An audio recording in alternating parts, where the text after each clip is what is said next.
Hi everyone, welcome back to my channel Rudra education. हमें आपको फिर से एक बार स्वागत है। आई होप आप सभी बहुत अच्छे होंगे। EMS star second exam 2026 finally आपका हो चुका है।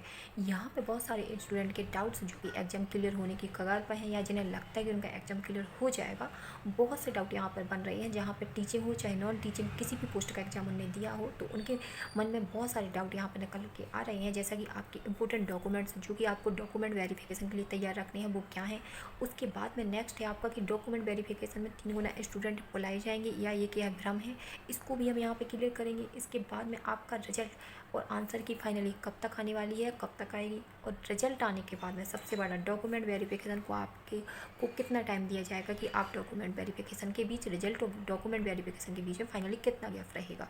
इसके बाद में एक नया है आपका जो कि बहुत ज़्यादा आपको डाउट क्रिएट कर रहा है, एलिजिबिलिटी क्राइटेरिया, कि आपको पोस्ट ग्रेजुएशन हो, ग्रेजुएशन में हो, उसमें कितने % होने चाहिए। इसके अलावा और भी जो इम्पोर्टेंट फैक्ट है हम यहाँ पर डिस्कस करने वाले हैं, तो इस वीडियो में आप लास्ट तक बने रहें। और अगर आपने पहली बार चैनल को विजिट किया है तो प्लीज़ चैनल को सब्सक्राइब जरूर कर लें, ताकि आपको ऐसी ही अपडेट आपके पास में पहुँचती रहे। तो चलिए वीडियो को स्टार्ट करते हैं और बात करने वाले हैं ईएमएस स्टार सेकंड एग्जाम 2026 के बारे में। आपने चाहे टीचिंग पोस्ट का एग्जाम दिया हो, चाहे आपने नॉन टीचिंग पोस्ट का एग्जाम दिया हो, सभी के लिए यूजफुल यहाँ पे जो सेशन होने वाला है। तो चलिए वीडियो में लास्ट तक जरूर बने रहें, ताकि आपका हर एक डाउट क्लियर हो सके। इंपॉर्टेंट डॉक्यूमेंट्स की अगर हम बात करें तो इसको हम थोड़ी देर में डिस्कस करेंगे। इसके पहले आपका एक नया डाउट जो है बन रहा है, आपको वो क्लियर करने की कोशिश करेंगे। जैसे कि डॉक्यूमेंट वेरिफिकेशन में क्या 3 गुना कैंडिडेट बुलाए जाएंगे, तो इसका आंसर है यस। क्योंकि पिछली बार जो भर्ती हुई थी उस टाइम पे ये हुआ था कि डॉक्यूमेंट वेरिफिकेशन में टाइम के उन लोगों ने 3 गुना कैंडिडेट नहीं बुलाए थे। तो इससे क्या हुआ कि कई सारे जो सिलेक्टेड स्टूडेंट थे उनमें किसी के डॉक्यूमेंट्स में कोई फॉल्ट पाई गई, या कोई डॉक्यूमेंट्स पूरे नहीं हुए, या कई किसी कारण बस ये हुआ कि वो जो स्टूडेंट है टाइम पर नहीं पहुंच पाए जिससे उनका डॉक्यूमेंट वेरिफिकेशन होना था। इससे जो आपकी टोटल पोस्ट थी वो आपकी फाइनली खाली रह गई। तो विभाग ने इस बार ये किया है कि जो भी डॉक्यूमेंट वेरिफिकेशन है उसमें आपके 3 गुना कैंडिडेट को डॉक्यूमेंट वेरिफिकेशन के लिए बुलाया जाएगा। इसका एकमात्र रीज़न यही है कि अगर किसी कारणवश किसी नेक्स्ट स्टूडेंट का जो आपका डॉक्यूमेंट वेरिफिकेशन में गलत है, या फिर मार्कशीट में कोई कंटेंट अधूरा है, या कोई भी चीज़ आपकी पूरी नहीं है, तो वहाँ पे जो नेक्स्ट स्टूडेंट है जिसकी सारी चीज़ें आपके डॉक्यूमेंट वेरिफिकेशन में पूरी हैं, उनको मौका दिया जाएगा, ताकि आपकी कोई भी पोस्ट खाली ना हो और जो भी भर्ती आपकी बेहतर तरीके से हो सके। तो ये फैक्ट मैंने आपको यहाँ पे क्लियर कर दिया है। नेक्स्ट है आपका रिजल्ट कब तक आएगा। रिजल्ट आने में अभी लगभग आपका टाइम लगेगा। लगभग आज आपका हो गया है 28-29 मार्च लगभग होने वाली है। इसके बाद में आपका जो रिजल्ट है वो आपको अप्रैल में देखने को मिलेगा। अप्रैल में आपका रिजल्ट आपको 27 अप्रैल के समथिंग आपका रिजल्ट आपको फाइनली देखने को मिल सकता है मेंस टायर सेकंड एग्जाम का। ठीक है, ये डाउट भी आपका लगभग क्लियर हो चुका होगा। नेक्स्ट डाउट है आपका कि रिजल्ट के बाद में जो डॉक्यूमेंट वेरिफिकेशन है उसमें कितना टाइम आपको दिया जाएगा। तो रिजल्ट के बाद में डॉक्यूमेंट वेरिफिकेशन में बिल्कुल कम टाइम दिया जाता है। आप चाहे पिछली भर्तियों को उठाकर देख लें तो कम से कम आपको मिनिमम 15 से 20 दिन का आपको टाइम दिया जाएगा। इसलिए आपके जो को भी डॉक्यूमेंट्स अभी आपको लगता है कि कुछ उसमें गलतियां हैं, चाहे मदर्स नेम हो चाहे फादर्स नेम हो, डेट ऑफ बर्थ, कुछ ऐसी मिस्टेक्स हैं जो आपके डॉक्यूमेंट में है, तो प्लीज़ आप उनको वो सुधार करवा लें, क्योंकि फिर आपको डॉक्यूमेंट वेरिफिकेशन और रिजल्ट के बीच में बहुत कम टाइम दिया जाता है। तो इस चीज़ का आप यहाँ पर विशेष ध्यान रखें।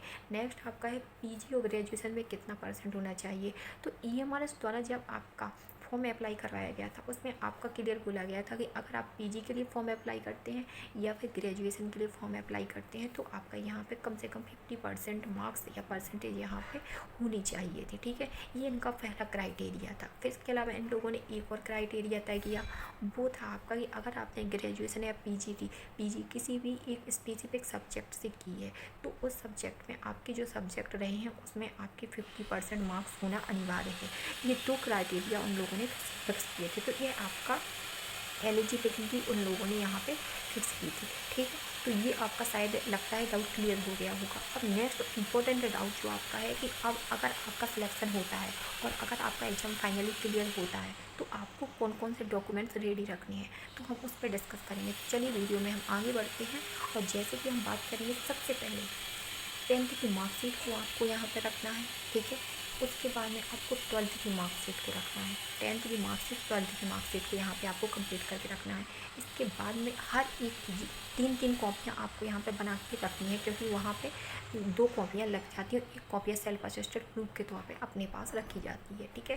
तो 10th और 12th के बाद भी आपको यहाँ पे रखना है। इसके बाद में जो नेक्स्ट है आपका, वो आपको ग्रेजुएशन, आपको जो है आपको मार्कशीट और ग्रेजुएशन की डिग्री, ये दोनों ही आपको कंप्लीट करके, डिग्री आपको कंप्लीट करके वहाँ पे रखनी है। नेक्स्ट है आपका पोस्ट ग्रेजुएशन, जो भी सब्जेक्ट से आपने पोस्ट ग्रेजुएशन की है, पोस्ट ग्रेजुएशन की मार्कशीट और उसके अलावा उसकी डिग्री आपको यहाँ पे रखनी है, ठीक है। नेक्स्ट है आपका कास्ट सर्टिफिकेट आपको यहाँ पे रखना है। बीएड की आपके पास में मार्कशीट होनी चाहिए और इसके अलावा उसकी डिग्री आपको नहीं भी आई है आप, तो अभी आप अप्लाई कर देंगे तो आपकी ऑनलाइन डिग्री अब आने लगी हैं तो आ जाएगी। अगर नहीं भी आ पाती है तो प्लीज़ आप प्रोविजनल डिग्री मंगा के रख लेंगे, ठीक है। ये आपका बीएड हो गया। अगर इसके अंदर 10th हो गया, आपका 12th हो गया, ग्रेजुएशन हो गया, पीजी हो गया, कास्ट सर्टिफिकेट हो गया, बीएड हो गया। इसके अलावा अगर आपकी मैरिज हो चुकी है, अगर आपकी मैरिज यहाँ पे हो चुकी है तो आपका मैरिज सर्टिफिकेट यहाँ पे, मैरिज का जो सर्टिफिकेट है आपका, वो आपका यहाँ पे लगेगा, ठीक है। इसके अलावा अगर आप किसी रिजर्वेशन कैंडिडेट में आते हैं तो आपको का कास्ट सर्टिफिकेट यहाँ पे लग जाएगा, 10th 12th ग्रेजुएशन की मार्कशीट यहाँ पे लग जाएगी। ये आपकी जो इम्पोर्टेंट है, जो डॉक्यूमेंट्स हैं, वो आपको यहाँ पे तैयार करके रखनी है। इसके अलावा जो भी आपका एप्लीकेशन फॉर्म भरा था, एप्लीकेशन फॉर्म जिससे आपने EMRS का फॉर्म भरा था, उस एप्लीकेशन फॉर्म को भी आपको फ़ोटो कॉपी करवा के रखनी है। 3 फ़ोटो कॉपी आपको यहाँ पर रखनी है। इसके अलावा एडमिट कार्ड को भी आपको यहाँ पे रखना है, ठीक है। नेक्स्ट है आपको फ़ोटो रखनी है। जो फ़ोटो आपने एग्ज़ाम में लगाई थी, वो फ़ोटो आपको वहाँ सेम टू सेम आपको वहीं पे ये आपको रखनी है, ताकि आपको डॉक्यूमेंट वेरिफिकेशन टाइम पे कोई भी इशू, कोई भी गलती ना हो, ठीक है। नेक्स्ट है आपका सबसे इम्पोर्टेंट है आपका सीटेट से आपने फॉर्म भरा है तो सीटेट की मार्कशीट आपके पास में होनी चाहिए कि आपका सीटेट क्वालिफाइड हुआ है, तो वो मार्कशीट भी आपको यहाँ पे होनी चाहिए। और इन सब जो भी मैंने आपको डॉक्यूमेंट्स बताए हैं, इन डॉक्यूमेंट्स की आप 3 कॉपी करवा के तैयार करवा के रख लीजिए, ठीक है जी। ये आपके सारे इंपॉर्टेंट डॉक्यूमेंट्स को मैंने यहाँ पे डिस्कस करने की कोशिश की है। और अगर अभी आपके इन डॉक्यूमेंट्स में किसी भी डॉक्यूमेंट्स में आपको गलती मिलती है, कि आपके कहीं लगता है कि आपको रॉन्ग है, तो अभी आपके पास में टाइम है, तो प्लीज़ आप उनमें सुधार करवा लें, क्योंकि सुधार में भी टाइम लगता है, तुरंत से चीज़ें नहीं हो पाती हैं। तो प्लीज़ आप उनमें सुधार करवा लें, ताकि आपका अगर एग्ज़ाम क्लियर हो जाए तो डॉक्यूमेंट्स वेरिफिकेशन में आपको कोई भी दिक्कत ना जाए। तो ठीक है, EMRS टायर सेकंड्स के डॉक्यूमेंट्स से अपडेटेड चीज़ें मैंने आपको बता दी हैं। डॉक्यूमेंट वेरिफिकेशन, टाइम, रिजल्ट, हर चीज़ को मैंने यहाँ पे डिस्कस करने का प्रयास किया है। अगर आपको हमारा सेशन अच्छा लगा है तो प्लीज़ चैनल को सब्सक्राइब जरूर करें, सेशन को लाइक ज़रूर करें। Thank you for watching.